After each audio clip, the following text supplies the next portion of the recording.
sperm. Okay, सबसे पहले ये बताइए कि किसमें एम्ब्रियो फॉर्मेशन एब्सेंट होता है और किसमें एम्ब्रियो फॉर्मेशन होता है। अब बोलिए, एल्गी में एम्ब्रियो फॉर्मेशन प्रेजेंट है या एब्सेंट है?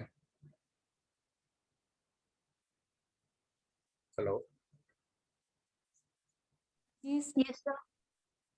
एल्गी में Yes, एम्ब्रियो sir. बनता नहीं बनता? एल्गी में एम्ब्रियो नहीं बनता, तो एल्गी को बोलते हैं non एम्ब्रियोफाइट।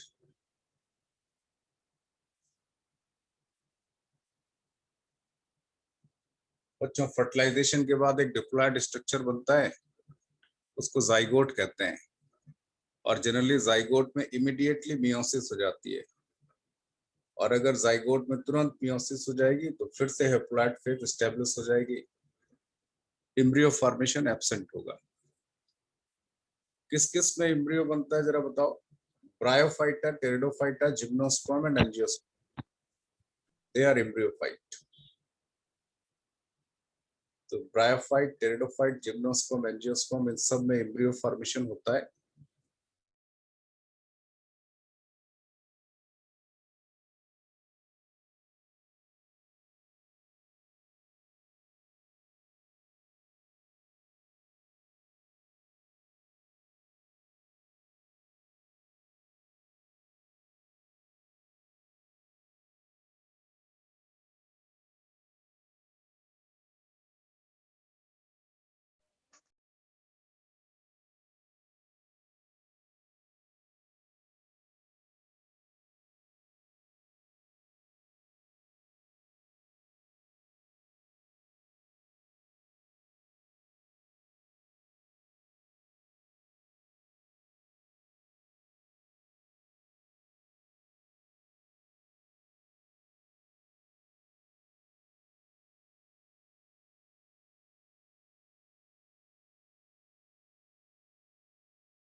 Students, just wait for a minute. That is rejoining due to some network issue. Okay, he's rejoining now. Okay, just wait for 2 to 3 minutes only. Just wait. क्योंकि उसमें embryo बनता है,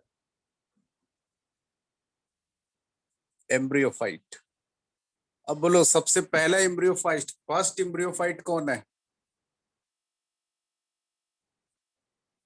पहला प्लांट जिसमें embryo बना किसको बोलेंगे? First embryophyte. अरे कोई नहीं बोल रहा है। Bryophyte. Yes, bryophytes are first एम्ब्रियोफाइट।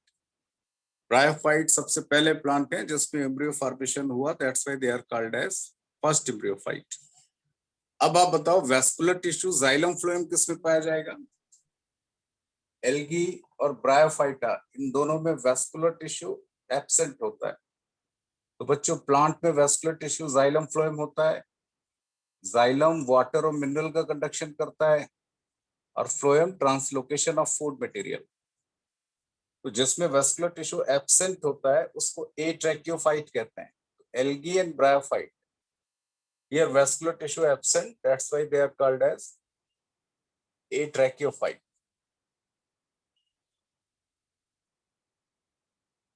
एट्रैकियोफाइट में आप ब्रैकेट में लिख सकते हो वैस्कुलर टिश्यू जाइलम फ्लोएम। क्या होगा? प्लस होगा माइनस होगा? एब्सेंट होगा। तो सबसे पहला कौन सा प्लांट है जिसमें वैस्कुलर टिश्यू स्टार्ट हुआ? टेरिडोफाइट। पहले टेरिडोफाइट में वैस्कुलर टिश्यू स्टार्ट हुआ। जिसमें वैस्कुलर टिश्यू प्रेजेंट होता है दे आर कॉल्ड एज ट्रैकियोफाइट। ट्रैकियोफाइट हमने यहाँ पे लिख दिया xylem x phloem P plus कर दिया, प्रेजेंट कर दिया। अब आप बताइए एट्रैकियोफाइट एम्ब्रियोफाइट किसको बोलेंगे? एट्रैकियोफाइट एम्ब्रियोफाइट कौन है? ब्रायोफाइट। ब्रायोफाइट। एट्रैकियोफाइट नॉन एम्ब्रियोफाइट कौन है? एल्गी। देखिए बच्चों प्लांट में ज्यादातर स्पर्म का मीनिंग सीड होता है। वैसे स्पर्म मेल गैमीट को बोलते हैं, लेकिन प्लांट के केस में स्पर्म का मीनिंग सीड से निकलता है। तो जहां पे सीड फॉर्मेशन होता है उनको स्पर्मेटोफाइट्स कहते हैं। तो यहाँ पे हमने लिखा जिम्नोस्पर्म और यहाँ पे लिखा एंजियोस्पर्म। तो आप बताइए कौन से प्लांट है जिसमें सीड बनता है? तो हमने जिम्नोस्पर्म और एंजियोस्पर्म दोनों के लास्ट में स्पर्म है बोले तो जिम्नोस्पर्म और angiosperm in both cases seed formation takes place. तो जिम्नोस्पर्म और एंजियोस्पर्म में सीड बनता है, इसलिए इसको क्या बोलते हैं? Spermatophyte. SPERMATOPHYTES, spermatophytes. Gymno means होता है नेकेड, स्पर्म मीन्स होता है सीड। तो किसमें नेकेड सीड होते हैं? जिम्नोस्पर्म में नेकेड सीड होते हैं, एंजियोस्पर्म में कवर्ड सीड होते हैं। और किस चीज से कवरिंग होती है सीड की? Wall of ovary. तो seeds are surrounded by wall of ovary in angiosperm. Wall of ovary after fertilization converted into pericarp. Wall of ovary fertilization के बाद किस में कन्वर्ट हो जाती है? पेरिकार्प में। And pericarp is also called as fruit wall.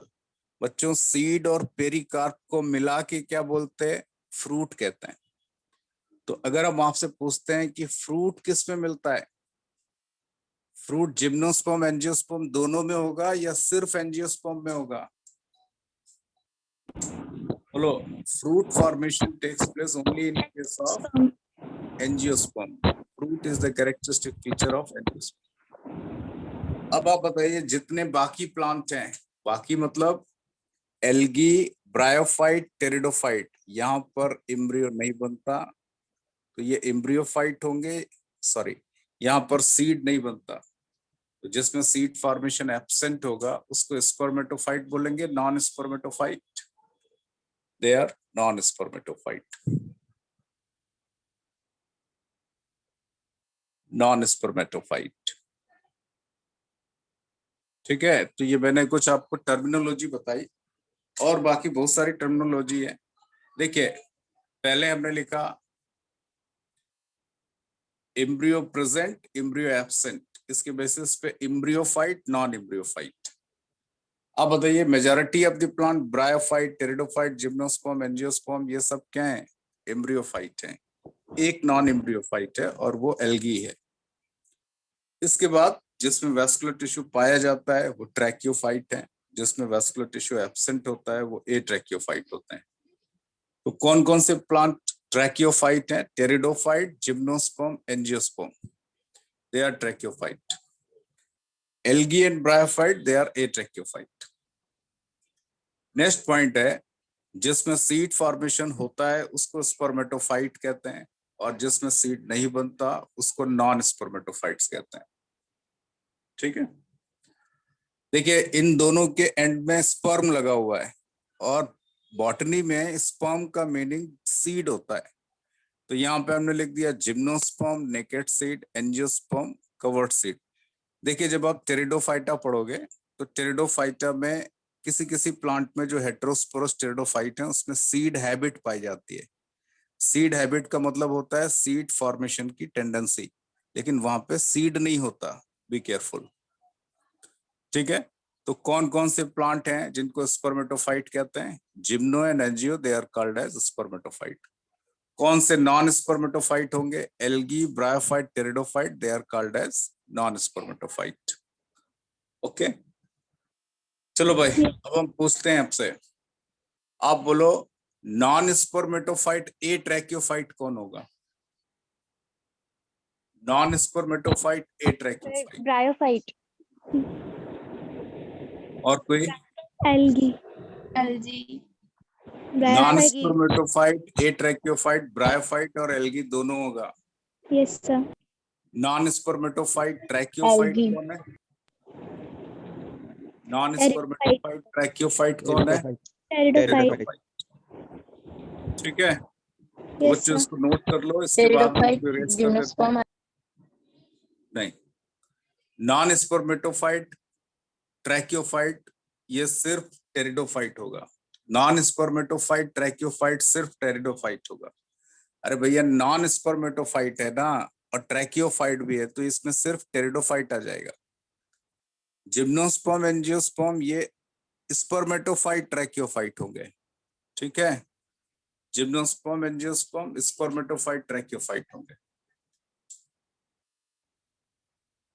Erase कर दें इसको, नोट कर लिया। देखिए, सबसे पहले हम लोग एल्गी डिटेल में देखेंगे, तो आप एक हेडिंग डालिए एल्गी। कोई बोलेगा भाई study of algae is called as, ये आपने नोट कर लिया, इसको इरेज कर दें, एक स्क्रीनशॉट ले लो। Study of algae, any student? Study of algae को क्या बोलते हैं? नहीं पता।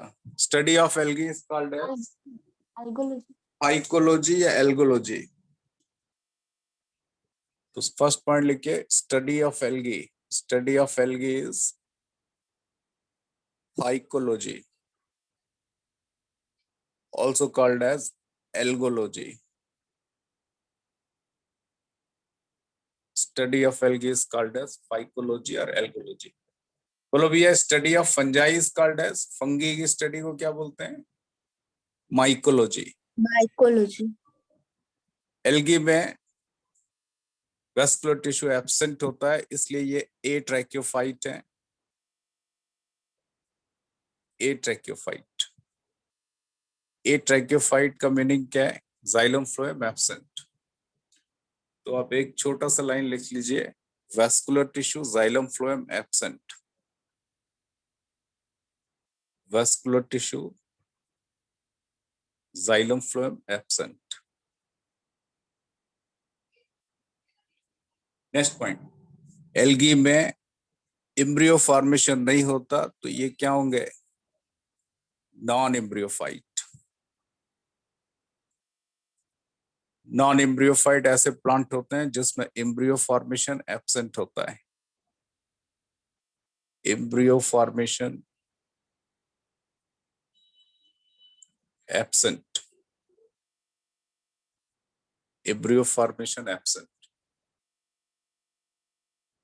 नेक्स्ट पॉइंट, ज्यादातर एल्गी पानी में रहते हैं, so they are mostly aquatic, mostly aquatic.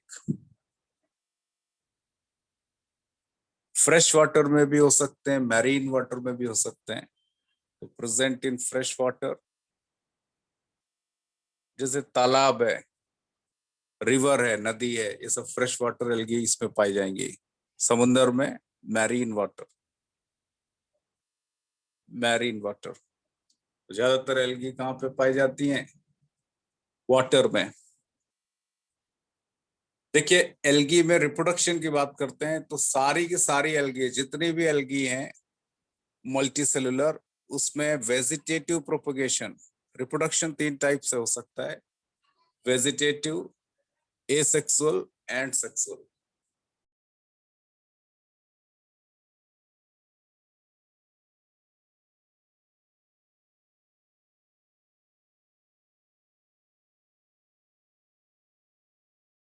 देखिए, रिप्रोडक्शन 3 टाइप का हो सकता है, वेजिटेटिव, वेजिटेटिव, दूसरा बोलो भाई एसेक्सुअल, तीसरा Sexual. Sexual. Vegetative reproduction takes place by fragmentation. Vegetative reproduction किससे होता है? फ्रेगमेंटेशन।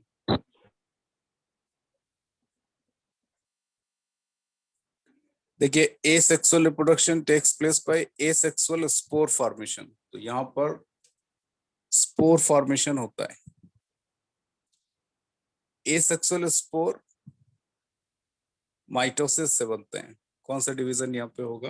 माइटोसिस, इसलिए इनको माइटोस्पोर भी कहते हैं। देखिए, हम दूसरी तरफ आपको एसेक्सुअल स्पोर दिखा देते हैं। एसेक्सुअल स्पोर,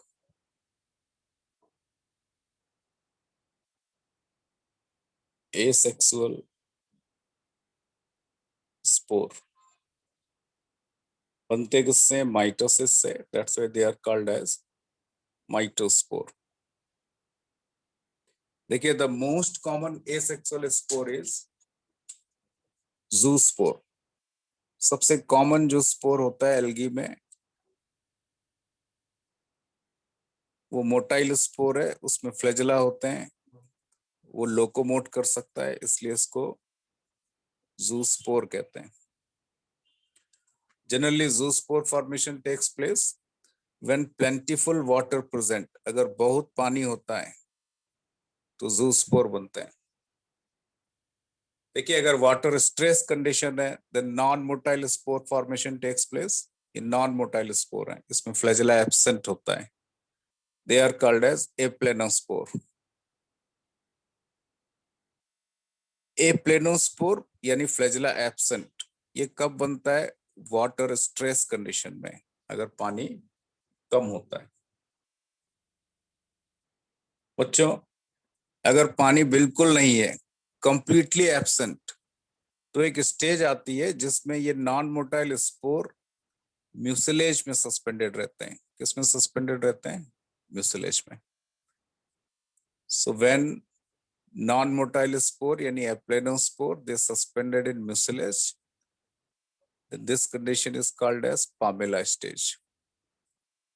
और जब सूखा पड़ जाता है, ड्रॉट स्ट्रेस होती है, जब पानी की एक बूंद नहीं होती, उस समय ये स्टेज आती है पामेला स्टेज। तो उसका स्पेलिंग है पाल्मेला, PALMELLA, बोलते पामेला है। तो ये स्टेज कौन सी है? Pamela stage. कब आती है? जब पानी बिल्कुल नहीं होता, कंप्लीटली एब्सेंट। और यहाँ पर नॉन मोटाइल स्पोर कहाँ पे सस्पेंडेड होते हैं? म्यूसिलेज। नेक्स्ट पॉइंट देखिए, high temperature and low temperature. कभी कभी टेम्परेचर ज्यादा होता है, उस समय एक स्पोर बनता है जो टेम्परेचर रेजिस्टेंट होता है, थिक वॉल्ड स्पोर है। ये जो स्पोर है इसका सराउंडिंग थिक वॉल्ड है, and this thick walled spore is called as akinete, AKINETE, akinete. ये कब बनता है? ड्यूरिंग हाई टेम्परेचर, अगर एम्बिएंट टेम्परेचर ज्यादा हो। देखिए अगर लो टेम्परेचर है वहां पर भी एक थिक वॉल्ड स्पोर बनता है, and that thick walled spore is called as hypnospore. Hypnospore, hypnospore कब बनता है? जब टेम्परेचर लो होता है, 0 डिग्री होता है या माइनस में होता है। बहुत सारी एल्गी होती है जो आइस में पाई जाती हैं, बर्फ में होती हैं। तो जो बर्फ में होती है वहां लो टेम्परेचर होगा, तो वहां पे कौन सा स्पोर होगा? हिप्नोस्पोर। बहुत सारी एल्गी ऐसी होती हैं जो थर्मल स्प्रिंग में पाई जाती हैं। थर्मल स्प्रिंग में टेम्परेचर बहुत ज्यादा रहता है, 80 डिग्री, 70 डिग्री, 100 डिग्री। तो वहां पर वो कैसे सरवाइव करती हैं हाई टेम्परेचर में? तो वो कभी कभी स्पोर फॉर्मेशन करती हैं, काइनेट फॉर्मेशन। तो ये एसेक्सुअल स्पोर हैं, अलग अलग कंडीशन में अलग अलग एसेक्सुअल स्पोर बनते हैं। चलो भाई, अगर पानी ज्यादा है, वाटर सफिशिएंट है, तो कौन सा स्पोर बनेगा? Zoospore. Spore. हाँ, अगर हाई टेम्परेचर है तो कौन सा स्पोर बनेगा? Akinete. Akinete. Low temperature stage पे Hypnospore. hypnospore. The most common spore, most common asexual spore is Zoospore. zoospore. देखिए sexual reproduction depending upon size of gamete, gamete के बेसिस पे सेक्सुअल रिप्रोडक्शन 3 टाइप का हो सकता है। मान लेते हैं दोनों गैमीट मॉर्फोलॉजिकली सिमिलर हैं, दोनों गैमीट देखने में एक जैसे हैं, but physiologically similar, dissimilar. One is plus strain, another one is minus strain. बच्चों प्लस और माइनस का सीधा मीनिंग होता है they are opposite, they are acting as a opposite sex. ये अपोजिट सेक्स की तरह बिहेव करते हैं। इसमें एक मेल होगा, दूसरा फीमेल होगा, but you do not know which one is male which one is female, क्योंकि दोनों का मॉर्फोलॉजी क्या है? एक जैसा है।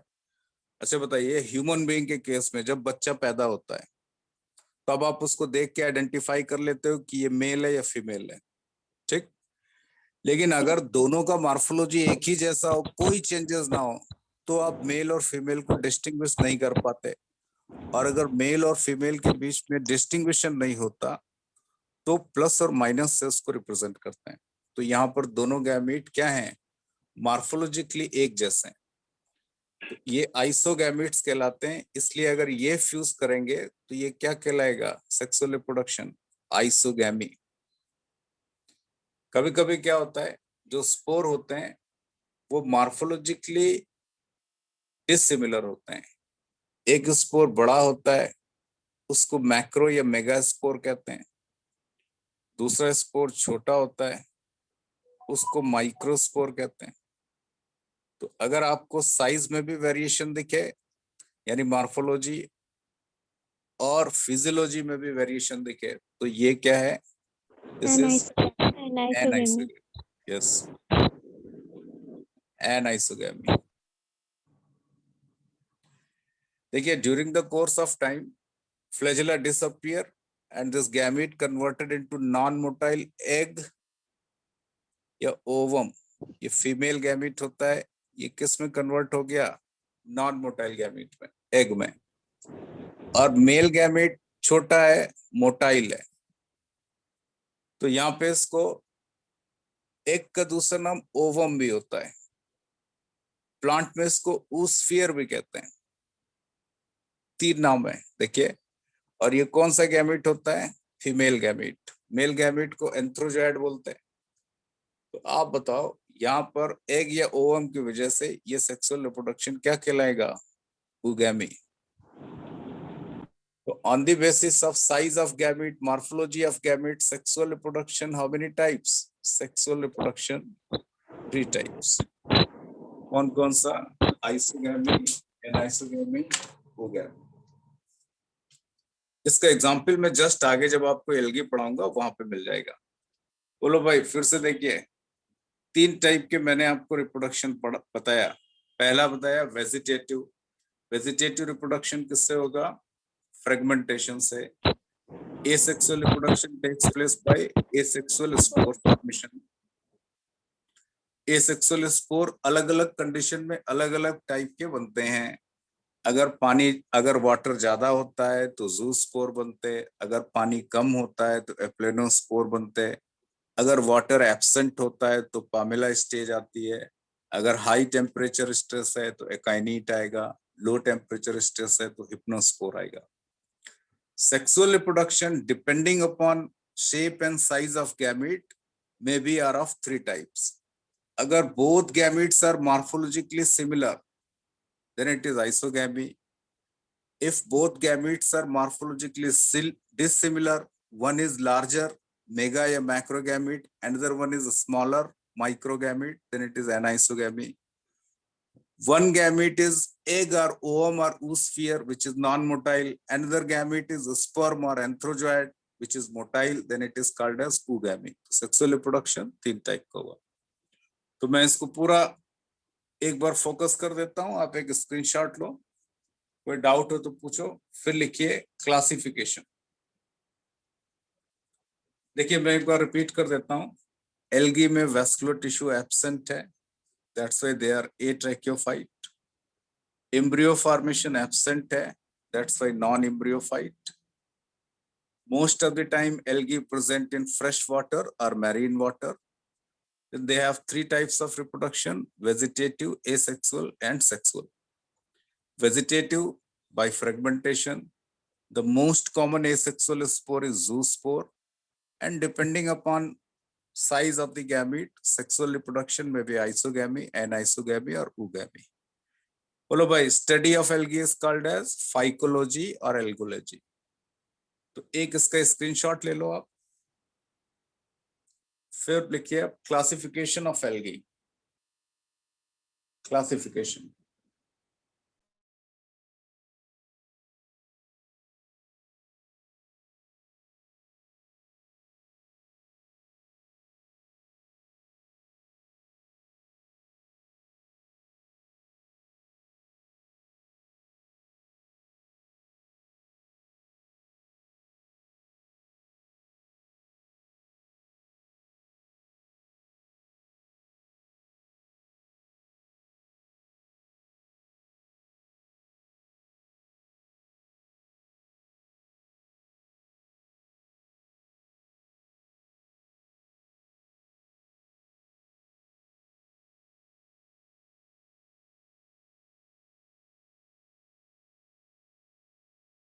बच्चों इरेज कर दें इसको।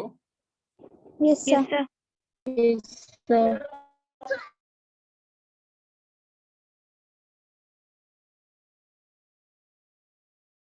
क्लासिफिकेशन कितने क्लास होते हैं? एल्गी को कितने क्लास में डिवाइड किया गया है? एनीवन? 3. कौन कौन से? Chlorophyce, pheophyce, rhodophyce. बहुत बढ़िया, नाम बोलो अपना। Shubhangi. शुभान। Shubhangi and Bhashyati. Shubhangi, बहुत बढ़िया। CBSE board, CHSC board? CBSE, sir. अच्छा, बढ़िया किया तुमने। चलो भाई, एनीवे आंसर तुम्हारा बिल्कुल ठीक है। सो let us see first classification. सबसे पहले आप लिखो ग्रीन एल्गी क्लोरोफाइसी।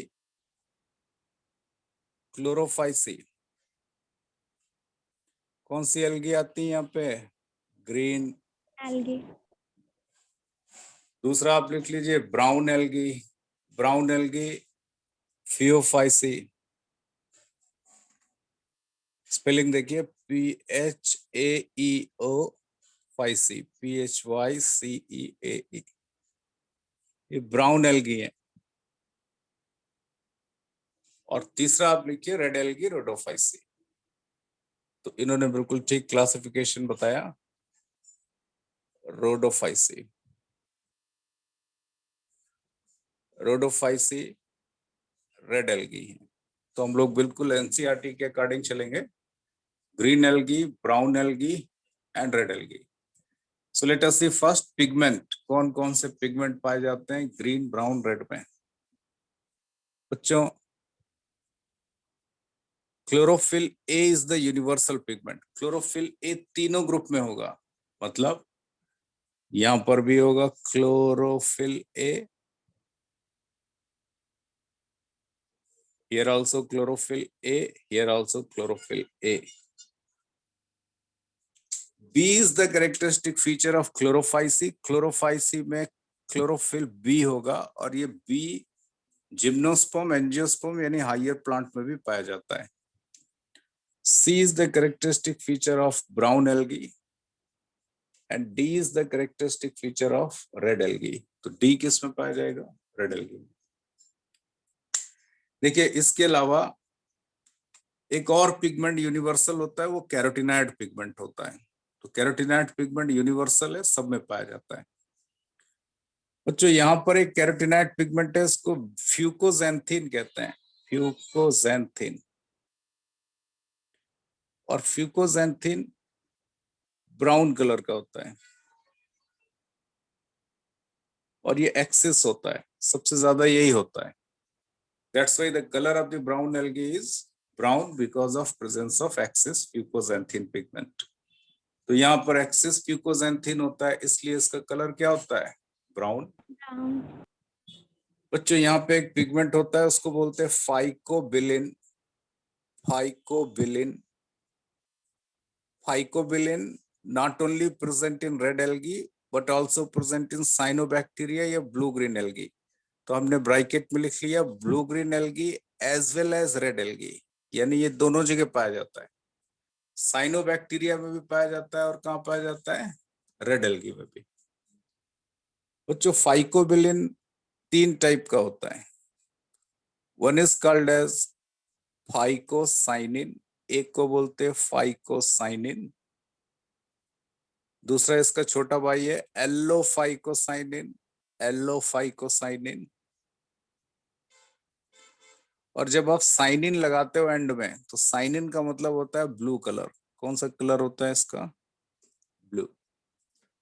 और एक रेड कलर होता है फाइको एरिथ्रिन, फाइको एरिथ्रिन। तो फाइको एरिथ्रिन रेड कलर है। याद रखना जब आप रेड एल्गी में इनको लिखोगे तो इसके पहले प्रीफिक्स आर लगा दोगे, R phycocyanin, R allophycocyanin, R phycoerythrin. R represents rhodophycean, R का मतलब क्या है? रोडोफाइसियन। अगर आप इसको साइनोबैक्टीरिया में लिखोगे तो इसी के पहले लिखोगे सी फाइकोसाइनिन, सी फाइकोएरिथ्रिन। तो आप बोलो इसमें एक्सिस कौन होता है? सबसे ज्यादा कौन सा पिगमेंट है? फाइकोएरिथ्रिन एक्सिस है, इसलिए रेड एल्गी का कलर रेड होता है। तो अगर हम पूछते हैं ब्राउन एल्गी का कलर ब्राउन क्यों होता है? So it is because of excess fucoxanthin. अगर हम पूछें ग्रीन एल्गी का कलर ग्रीन क्यों होता है? So it is because of excess chlorophyll big pigment. यहाँ पे सबसे ज्यादा कौन सा पिगमेंट होता है? क्लोरोफिल। मैं एक बार फिर से पूरा डायग्राम दिखाता हूँ।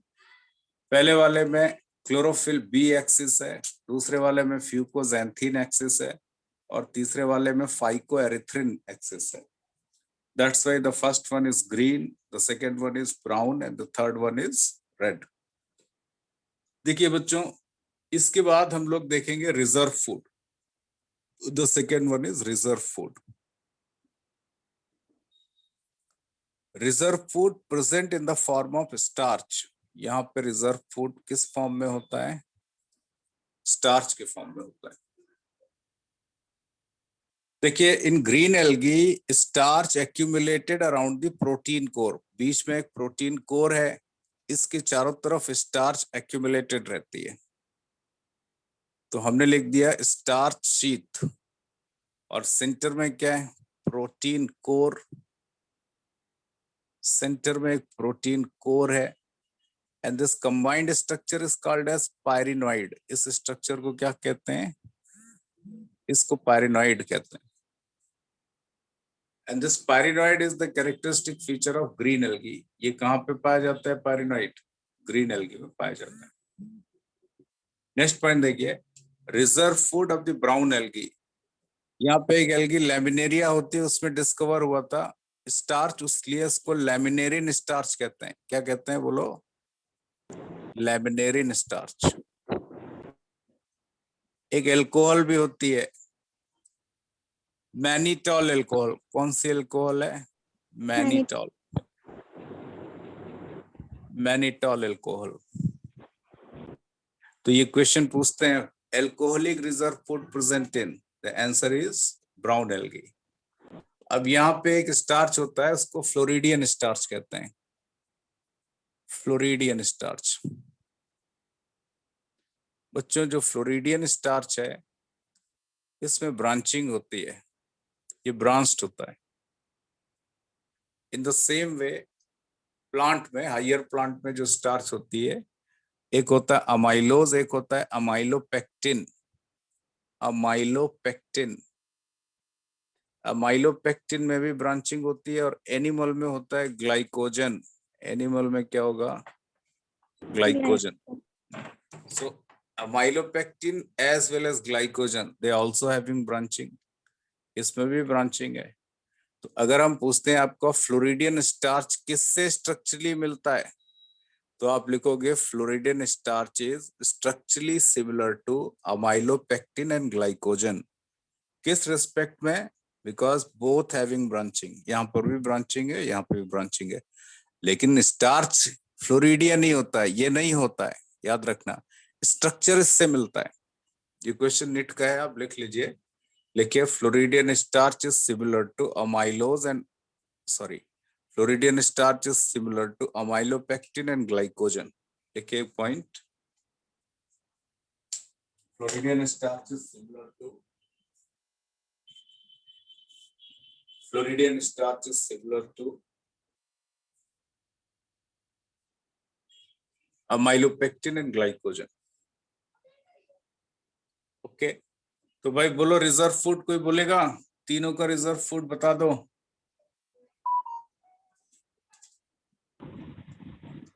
पहले वाले का स्टार्च है, दूसरे वाले का लेमिनेरिन स्टार्च मैनिटॉल एल्कोहल है, और तीसरे वाले का फ्लोरिडियन स्टार्च है। ठीक है, नेक्स्ट रिजर्व फूड के बाद हम तीसरा पॉइंट लिखते हैं फ्लैजेला। पहले वाले में मिनिमम 2 मैक्सिमम 8। तो ग्रीन एल्गी का फ्लैजेला देखिए, हमने यहाँ पे लिखा फ्लैजेला पायरिफॉर्म सेल होती है। पियर शेप सेल को पायरिफॉर्म कहते हैं। हमने यहाँ पे लिखा पियर शेप। पियर शेप के आगे आप लिखिए पायरिफॉर्म। पायरिफॉर्म सेल। मिनिमम फ्लैजेला 2 हो सकते हैं, मैक्सिमम 8 हो सकते हैं। तो फ्लैजेला का नंबर 2 हो सकता है या 8 हो सकता है। एंटीरियर कैसे फ्लैजेला होंगे? एंटीरियर होंगे। दोनों फ्लैजेला एक जैसे इक्वल हैं, और सिमिलर फ्लैजेला को आइसोकॉन्ट कहते हैं। क्या कहते हैं? आइसोकॉन्ट। फिर से देखिए फ्लैजेला की कंडीशन 2 to 8 एंटीरियर आइसोकॉन्ट। कितने फ्लैजेला हैं? 2 से 8 तक हैं, एंटीरियर हैं, आइसोकॉन्ट हैं। नेक्स्ट पॉइंट देखो, यहां पर भी सेल पियर शेप होती है, और पियर शेप सेल को पायरिफॉर्म बोलते हैं। लेकिन यहाँ फ्लैजेला 2 से 8 तक नहीं होते, सिर्फ 2 होते हैं, लैटरल होते हैं, अनइक्वल होते हैं। एक स्मूथ होता है, इसको विप्लैश कहते हैं, विप्लैश। और दूसरा फेदरी होता है, इसमें छोटे छोटे फाइबर्स होते हैं, फेदरी फ्लैजेला। इसी फ्लैजेला को चिंसल कहते हैं। तो कितने फ्लैजेला है यहाँ पे? 2। एंटीरियर हैं, लैटरल हैं? लैटरल। इक्वल हैं, अनइक्वल हैं? अनइक्वल। तो अनइक्वल कंडीशन आइसोकॉन्ट है या हेटेरोकॉन्ट?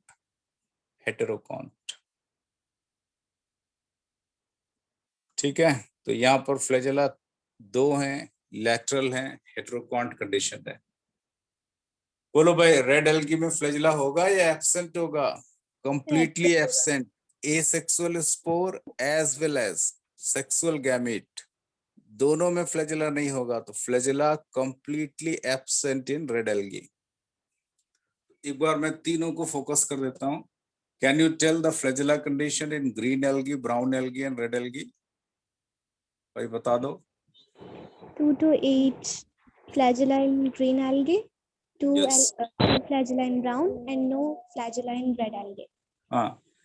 What is isocont and what is heterocont? Isocont means similar flagella. Very good. If both are similar or identical flagella, then this condition is isocont, and if both are dissimilar flagella, then this condition is heterocont. ठीक है. देखिए, Yes, sir. अब हम लोग cell wall में आ जाते हैं. Next point है सेल वॉल. तो सेल वॉल में इनर वॉल सबकी सेल्यूलोजिक होती है. सारी एल्गी में जो इनर कोटिंग होती है वॉल की, वो सेल्यूलोज की बनी होती है. So inner wall is made up of cellulose. इसके बाहर पेक्टोस की कोटिंग होती है. तो जो ग्रीन एल्गी है इसमें इनर वॉल सेल्यूलोजिक होती है और जो आउटर वॉल है वो किसकी बनी होती है? पेक्टोस. पेक्टोस. याद रखना, जो पेक्टोस है it is not only present in algae but also present in other plant group. जो पेक्टोस है वो एल्गी के साथ साथ आपको ब्रायोटेरिडो जिम्नोएंजियो में भी मिल सकता है. तो ये एक्सक्लूसिवली एल्गी में नहीं होता, मतलब ये एल्गी के साथ साथ दूसरे प्लांट ग्रुप में भी मिल सकता है. लेकिन यहाँ पे क्या होता है? सेल्यूलोज होता है, सेल्यूलोज, और उसके साथ कोटिंग होती है. बच्चों, एक एसिड होता है एल्जीनिक एसिड. एल्जीनिक एसिड का जो आयोनाइज फॉर्म है उसको एल्जिन कहते हैं. ALGIN, Elgin.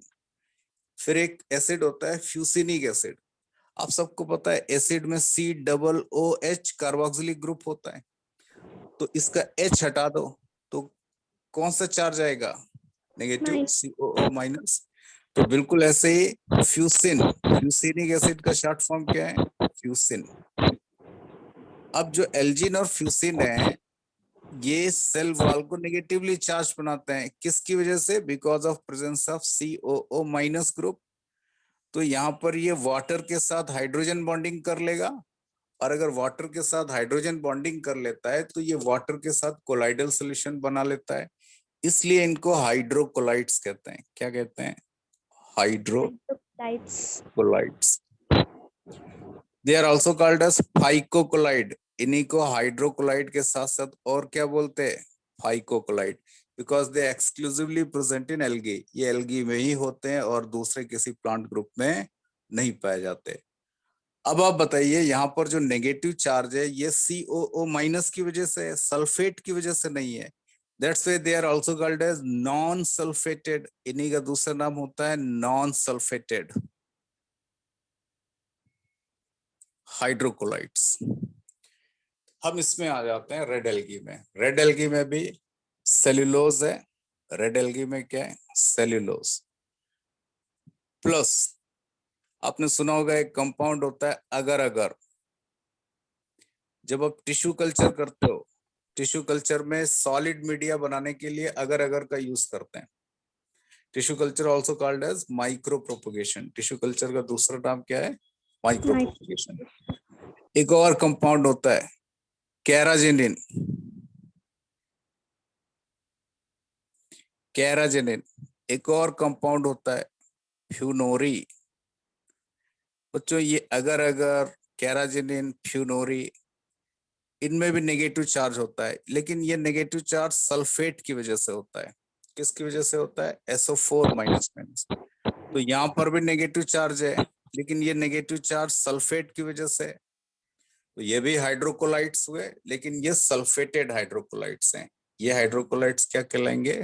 They are sulphated हाइड्रोकोलाइड्स.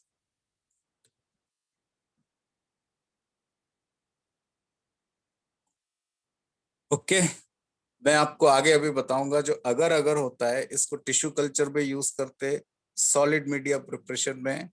In the same way कैराजिनिन फ्यूनोरी, इसको आइसक्रीम प्रिपरेशन में यूज करते हैं, इसको टूथपेस्ट प्रिपरेशन में यूज करते हैं, क्योंकि इसका जेल फॉर्मिंग टेंडेंसी होता है। तो एक बार मैं सेल वॉल पे फोकस कर देता हूँ। बोलो भाई, पहले वाले केस में सेल वॉल, दूसरे केस में सेल वॉल और तीसरे केस में सेल वॉल का केमिकल कंपोजिशन क्या है? एनीवन? सेल्यूलोज और पेक्टूज का होता है।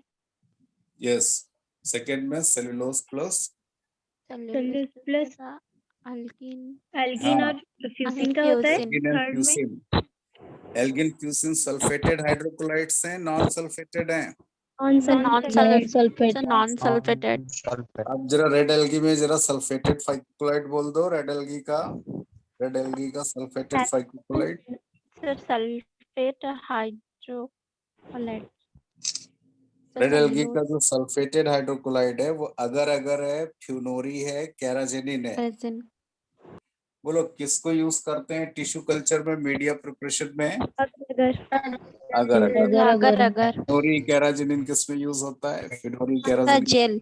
प्रेशन में ice cream gel sir preparation, ice cream. Ice cream और टूथपेस्ट प्रिपरेशन में इन सबको यूज करते हैं, क्योंकि इससे जेल बनता है, जेल फॉर्मिंग टेंडेंसी होती है। तो ये हमने जनरल आपको तीनों एल्गी का कंपैरिजन बताया, किसमें पिगमेंट कैसा है, किसमें रिजर्व फूड कैसा है, किसमें फ्लैजेला कैसा है, किसमें सेल वॉल कैसी है। किसी को इसमें डाउट हो तो पूछो, अदरवाइज एग्जाम्पल बताएं। कोई डाउट है भाई? Any doubt?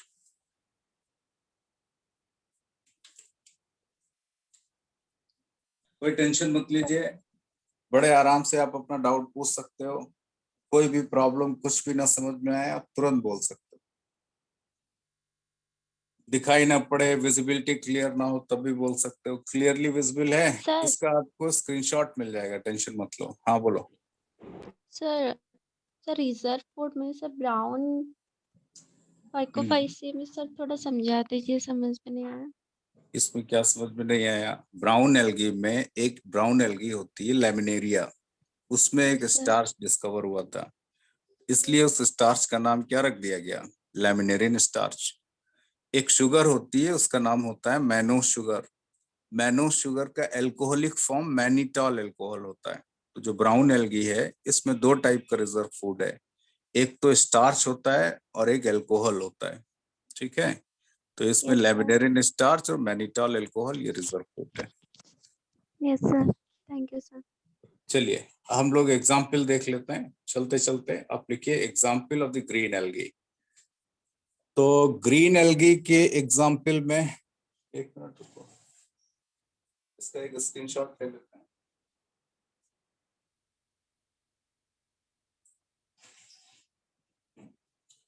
देखिए सबसे पहले आप लिखो example of the green algae. बच्चों जो ग्रीन एल्गी है उसमें यूनिसेलुलर भी होती हैं, कॉलोनियल भी होती हैं, फिलामेंटस भी होती हैं। तो पहले आप लोग बताओ भाई, यूनिसेलुलर ग्रीन एल्गी सुने हो कभी? Yes sir. कौन सी है यूनिसेलुलर ग्रीन एल्गी का? एक दो एग्जांपल बोलोगे? कोई बात नहीं। Sir chlorella. बहुत बढ़िया। देखो एक आप लिख लो क्लेमाइडोमोनास, क्लेमाइडोमोनास, और दूसरा लिख लो chlorella. Chlorella is the rich source of protein. Chlorella में प्रोटीन बहुत ज्यादा होती है, इसलिए इसका पाउडरी मास बना लेते हैं और उसको प्रोटीन सप्लीमेंट की तरह यूज करते हैं। दूसरा, इसको स्पेस ट्रेवलर भी लेके जाते हैं अपने साथ में, जो एस्ट्रोनॉट होते हैं वो भी लेके जाते हैं। इसलिए जो क्लोरेला है इसको स्पेस एल्गी भी बोलते हैं, and it is the source of protein, that's why it is also called as single cell protein. क्या कहते हैं बोलो भाई? एससीपी का फुल फॉर्म कहीं पे लिख लीजिए। एससीपी का मीनिंग क्या होता है? Single cell protein. तो क्लेमाइडोमोनास और क्लोरेला ये कैसी एल्गी हैं? Unicellular green algae. ये यूनिसेलुलर ग्रीन एल्गी। एक एल्गी होती है जो कॉलोनी फॉर्मेशन करती है, कॉलोनियल होती है। वॉलवॉक्स का नाम सुने हो? वॉलवॉक्स, ये कॉलोनियल होती है। यूडोराइना, जो नई एनसीईआरटी अगर आपके पास होगी तो उसमें इन्होंने एग्जाम्पल लिखा हुआ है यूडोराइना का। वॉलवॉक्स, यूडोराइना, ये दोनों क्या होती हैं? कॉलोनियल। अब आप सब फिलामेंटस जानते हो, फिलामेंटस का एग्जाम्पल बताओ भाई। Ulothrix, spirogyra, Ulothrix, spirogyra. एक और लिख लीजिए, कारा। ये सब कैसी एल्गी हैं? फिलामेंटस। अच्छा आप ये बोलो, एक एग्जाम्पल स्टार्टिंग में लिखा हुआ है एनसीईआरटी में कि एल्गी आल्सो प्रेजेंट, ये ग्रोइंग ऑन स्लॉथ बियर। कौन सी एल्गी है जो स्लॉथ बियर पे ग्रो करती है? SLOTH, sloth bear. बच्चों स्लॉथ बियर पे एक एल्गी ग्रो करती है, उसको क्या बोलते हैं बोलो? Epizoic algae. जो दूसरे एनिमल पे ग्रो करती है उसको क्या कहते हैं? Epizoic algae.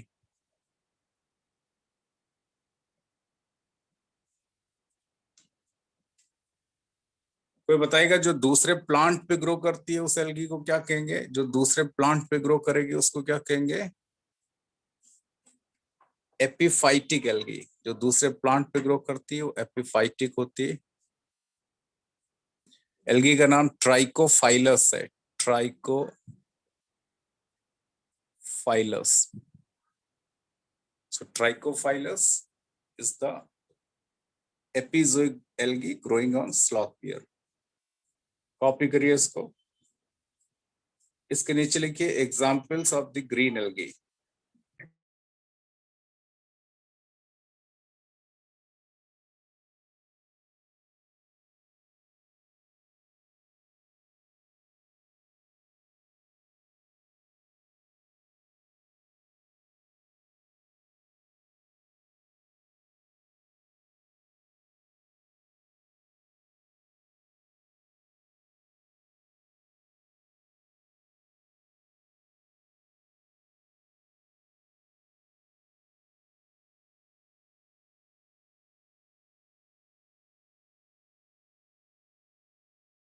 भाई लिख लिया?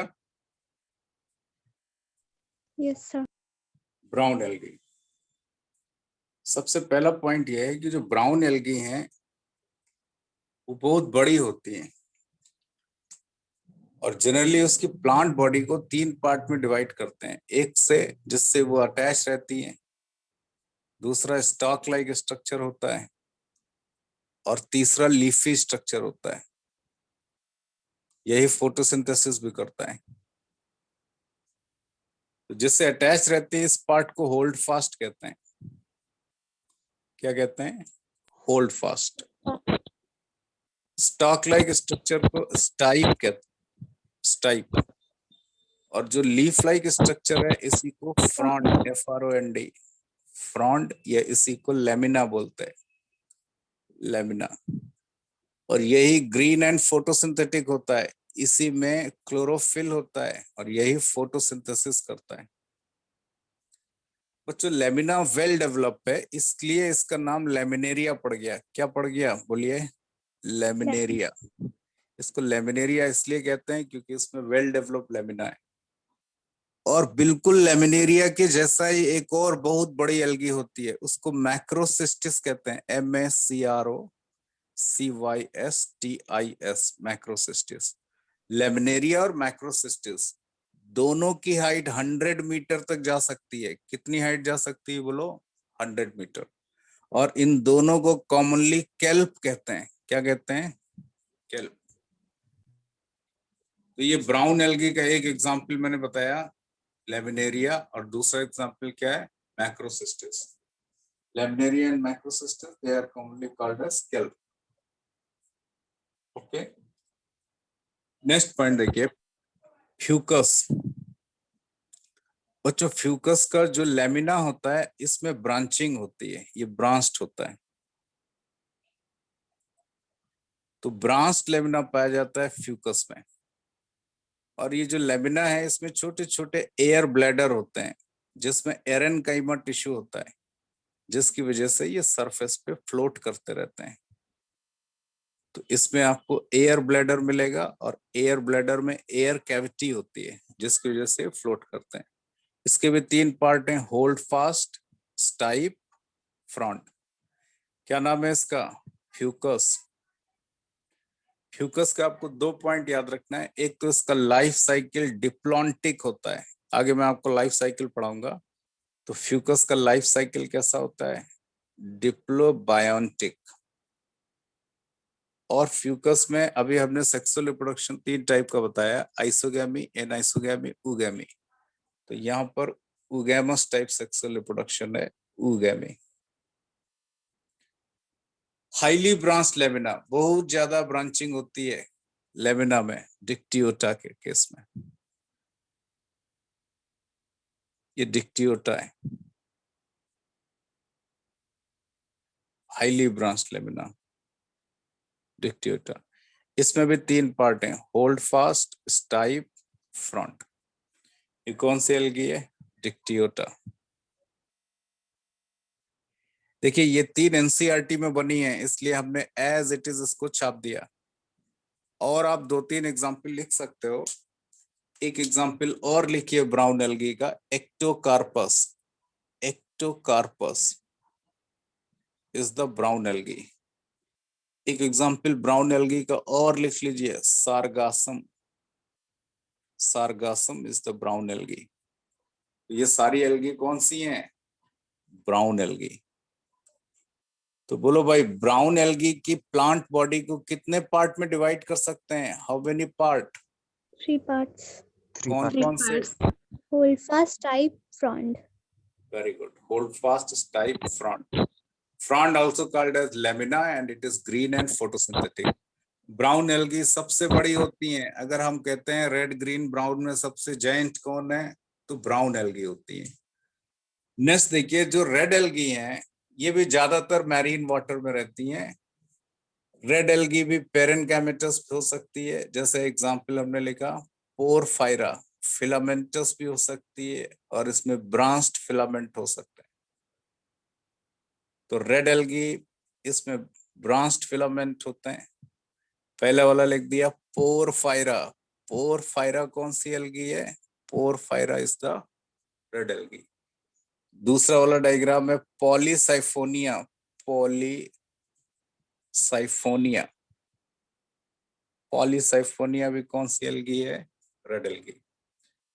आपको पता है अभी हमने अगर अगर बताया था, वो रेड एल्गी से ही ऑब्टेन होता है। एक रेड एल्गी है जेलिडियम और दूसरी रेड एल्गी है ग्रेसिलेरिया।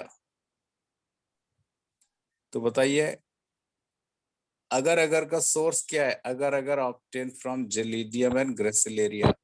अगर अगर ये सब रेड एल्गी हैं। So these are the example of red algae. तो इसी के साथ हमने आपको बहुत कम टाइम में एल्गी पढ़ा दी। हालांकि लोग एल्गी पढ़ाने के लिए ज्यादा टाइम लेते हैं, हमें लग रहा है हम तो 1.5 घंटा भी नहीं लिए, 1 घंटे के अंदर ही खत्म कर दिया। चलो, पहला वाला कौन सा एल्गी है? Green algae. दूसरा वाला ब्राउन एल्गी। तीसरा वाला रेड एल्गी। ठीक है, इसी के साथ एल्गी आपकी खत्म हो गई। तो नेक्स्ट क्लास में हम लोग थोड़ा सा ब्रायोफाइटा डिस्कस करेंगे। चलिए अभी डिस्कस कर लेते हैं। ये बताइए ब्रायोफाइटा का कुछ एग्जाम्पल बता सकते हो? आपने कभी जिंदगी में ब्रायोफाइटा तो पढ़ा ही होगा, लाइफ में क्लास 11th में पढ़ा होगा, हालांकि अभी भूल गए होगे। जानते हो भाई ब्रायोफाइट के एग्जाम्पल? Liverwort. बहुत बढ़िया। क्या नाम है? शुभांगी? Yes, sir. हाँ, ठीक है, तो बिल्कुल सही एग्जाम्पल दी। लिवरवर्ट है, मॉस है, ये सब ब्रायोफाइट होते हैं। अच्छा, 12th में आप इमीडिएटली कौन सा चैप्टर पढ़ के आए हो? क्लास 12th में आपने पढ़ा होगा बायोटेक्नोलॉजी। बायोटेक्नोलॉजी में आपने पढ़ा होगा गोल्डन राइस, सुना है कभी golden rice? Yes, sir. Rich in vitamin A. बहुत बढ़िया। क्या नाम है? सेम। Yes, sir. भाई कोई दूसरा बच्चा भी कुछ बोल दे और कोई कुछ बोलेगा। क्लास 12th में क्या पढ़ के आए हो? अच्छा, क्लास 12th में आपने बायोटेक में पढ़ा होगा PBR 322। ये क्या होता है? Yes, sir. Yes, sir. क्या है? बोलो बेटा। दूसरा स्टूडेंट जो यस सर बोला है, अपना नाम बताओ और PBR 322 क्या होता है? किसी कार का नाम है, 4 व्हीलर का नाम है, क्या है ये?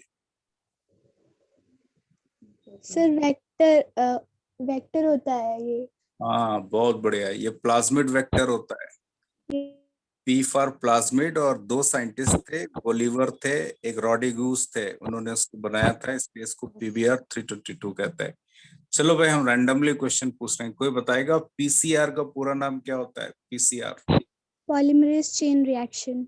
पॉलीमरेज चेन रिएक्शन में एक थर्मोस्टेबल DNA पॉलीमरेज यूज करते हैं जो हाई टेम्परेचर पे स्टेबल होता है। क्या नाम है उसका? Thermus aquaticus.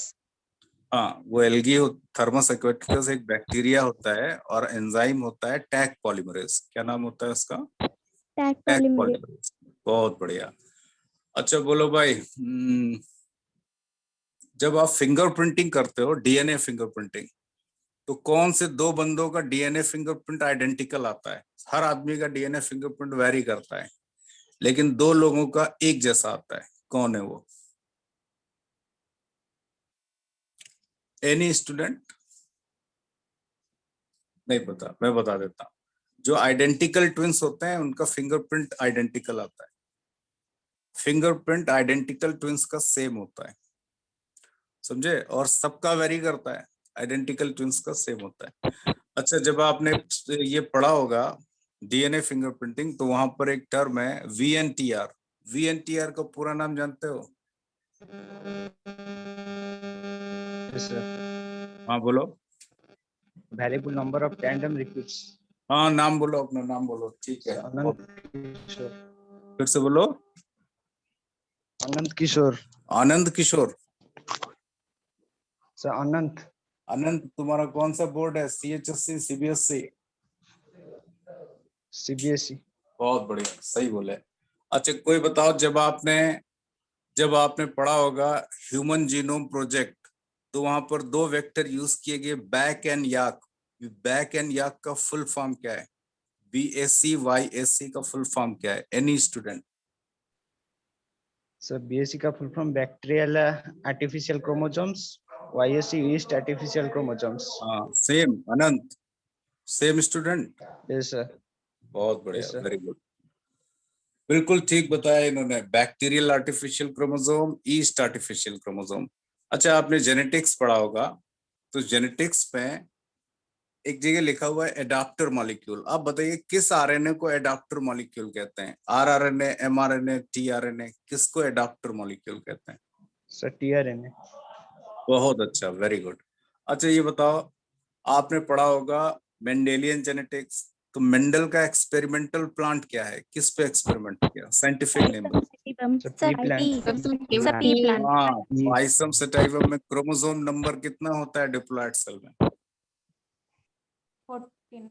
14 chromosome. 2n = Yes, sir. 14। अच्छा बोलो भाई, लिंकेज की डिस्कवरी किसने की थी? Linkage Sutton and Boveri. Sir, T.H. Morgan. TH Morgan. आपने बोला सटन बावेरी। सटन बावेरी ने क्रोमोसोमल थ्योरी ऑफ इनहेरिटेंस दिया था। क्या दिया था? क्रोमोसोमल थ्योरी ऑफ इनहेरिटेंस, समझे? चलो भाई, सेक्स डिटर्मिनेशन की बात करते हैं। ये बताओ haplo diplo system of sex determination किस में पाया जाता है? B. बी। हनी बी बोल तो ज्यादा बढ़िया है। हनी बी में मिलता है। अच्छा बोलो, हनी बी में क्वीन और ड्रोन कौन मेल है कौन फीमेल है? क्वीन क्या होती है? Queen. Queen female. फीमेल है। और ड्रोन क्या होता है? Male. मेल है। ये बताइए, अगर ट्राइसोमी 21 है तो कौन सी डिजीज हो जाएगी? The Down syndrome. Down syndrome. Very good, very good. अगर XXY हाँ तुम्हारा खत्म हो गया नेट। XXY कंडीशन में कौन सा सिंड्रोम होगा? The Sir, Klinefelter syndrome. Very good. X not condition में, एक्स जीरो कंडीशन में। Sir, Turner syndrome. बहुत Turner अच्छा, syndrome. वेरी गुड, बहुत बढ़िया। ये बताओ, हीमोफीलिया डिजीज में एक म्यूटेशन होता है, सॉरी हीमोफीलिया नहीं, क्या नाम है, सिकल सेल एनीमिया में एक म्यूटेशन होता है। किस पोजीशन पे कौन सी अमीनो एसिड किससे रिप्लेस हो जाती है म्यूटेशन Sir, में? glutamic acid के जगह valine आता है 6th position पे very beta good, globin 10. Same. क्या नाम है? शुभांगी। No, sir, Bhaswati. हाँ, नाम बोलो, नाम बोलो। Bhaswati. Sir, Bhaswati. Spelling, spelling. Sir, BHASWATI. बहुत बढ़िया। Board? Sir, CBSE. CBSE board है, बिल्कुल ठीक बोले, एक्सीलेंट। अच्छा, अब हम थोड़ा जनरल सोशल बातें कर लेते हैं। ये बताओ, एग्जाम कैंसिल हो गया, इससे आप लोग खुश हो या नहीं खुश हो? +2 का एग्जाम, आपके हिसाब से +2 एग्जाम होना चाहिए था या नहीं होना चाहिए था? भाई बताओ, हम आपसे ऐसे ही पूछ रहे हैं, आपका ओपिनियन क्या है? सर, अगर होना चाहिए। हेल्थ के हिसाब से देखे तो ठीक हुआ है, वरना अगर पढ़ाई से देखे तो नहीं ठीक हुआ, बट अगर अपने हेल्थ के बारे में सोचेंगे तो ठीक हुआ है। हाँ, अच्छा ये बताओ, हेल्थ के बारे में तुमने अभी सोचा तो क्लासेस कैसे किए, या अभी तुम क्लास कैसे कर रहे हो हेल्थ के बारे में सोच के? ऑनलाइन कर रहे हो? Yes sir. कर रहे हो ना? अभी तो क्लास ऑनलाइन sir. इसलिए हो रहा है क्योंकि कोरोना है, और कोरोना की वजह से डेथ बहुत ज्यादा हो रही है। अच्छा, ये बताओ, तो ऑनलाइन एग्जाम का कोई पॉसिबिलिटी है या नहीं है? है भाई? जैसे अभी हमने तुमसे रैंडमली क्वेश्चन पूछा, बहुत सारे बच्चों ने बताया, बहुत सारे बच्चों ने नहीं बताया। क्या ऐसे आप एक ग्रुप डिस्कशन या इंडिविजुअल डिस्कशन या इंडिविजुअल इंटरव्यू लेके मार्क डिसाइड कर सकते थे या नहीं कर सकते थे? कर सकते थे। आप ये बताइए, 10th में मान लिया आप सीरियस नहीं थे, आप 12th में सीरियस हो गए। ऐसा बहुत बार होता है कि आप 10th में सीरियस नहीं हो, 12th में आप सीरियस हो, तो आप 10th के मार्क्स के परसेंटेज यहाँ डाल दोगे तो उससे तो जस्ट अनजस्टिस हो जाएगा। दूसरी चीज ये है, भाई हमारा ये सोचना है, कोरोना अभी तो ऐसा तो है नहीं कि कोरोना चला जाएगा, कोरोना हमेशा रहेगा। ये बताओ, HIV वायरस डिस्कवर हुआ तो HIV वायरस खत्म हो गया क्या? नहीं। क्या HIV वायरस का वैक्सीन बन पाया? नहीं। तो आप, अगर आप एजुकेशन में पढ़ाई ऑनलाइन सोच रहे हो तो एग्जाम को भी आपको ऑनलाइन मोड में आना पड़ेगा ना। एग्जाम कैंसिल होना कोई सोल्यूशन थोड़ो है, आपको एग्जाम को भी ऑनलाइन मोड में करवाना चाहिए था, उसी के बेसिस पे मार्किंग करनी चाहिए थी। चलो ठीक है, जो कैंसिल हुआ कैंसिल हुआ। अच्छा, कितने लोग हो जो नीट 21 के लिए इंटरेस्टेड हो, कितने लोग हो जो 22 के लिए इंटरेस्टेड हो? सही बताइएगा। मैं बता देता हूँ। देखो, लास्ट टाइम जो कट ऑफ गया था, आपको पता है, अभी जो क्वेश्चन नीट का आता है वो 100% एनसीईआरटी लेवल आता है, एनसीईआरटी से बाहर कुछ नहीं जाता है, सब एनसीईआरटी आता है। और इतना इजी हो गया है क्वेश्चन, इवन फिजिक्स केमिस्ट्री को भी इन्होंने बहुत डाउन कर दिया। तो अभी जो कट ऑफ है वो नियर अबाउट 600 जा रहा है। भाई पिछली बार का जो नीट का कट ऑफ है वो 590, 500, 589 ऐसे ही गया है। तो आने वाले टाइम में क्वेश्चन पेपर और इजी हो जाएगा, और इजी हो जाएगा तो कट ऑफ और ऊपर जाएगा, और कट ऑफ 600 जाने ही लगेगा। आप समझ के, आप ये सोच के देखो कि जो नीट 21 है इसमें बड़े आराम से 600 प्लस कट ऑफ चला जाएगा। तो अगर आपको रियली आप सीरियस हो नीट के लिए, तो आपको एनसीईआरटी नंबर 1 में, आपको एनसीईआरटी अपने साथ रखनी है। हमने देखा बहुत सारे बच्चे आकाश का पैकेज रट्टा मार लेते हैं, एलएन का पैकेज रट्टा मार लेते हैं, लेकिन उनको एनसीईआरटी आती नहीं है। भैया, अगर आपको रियल में डॉक्टर या नीट क्वालिफाई करना है तो पहले आप एनसीईआरटी को लाइन बाय लाइन पढ़ डालो, और आपको कुछ नहीं देखना, ना आकाश ना एलएन, ओनली एनसीईआरटी। और एनसीईआरटी आप पढ़ते रहो और तुरंत आप एडमिशन लो, और इसके बाद नीट क्वालिफाई करो। कोई डाउट भाई? और कुछ पूछना है किसी को? कोई पर्सनल डाउट? कैसे पढ़ें, कितने घंटे पढ़ें, क्या पढ़ें क्या नहीं पढ़ें? कुछ नहीं? तो ठीक है, छोड़ देते हैं, tata bye bye. Okay, Thank you, Thank you, sir. sir. Yes, sir. Yes, sir. Goodbye, good bye.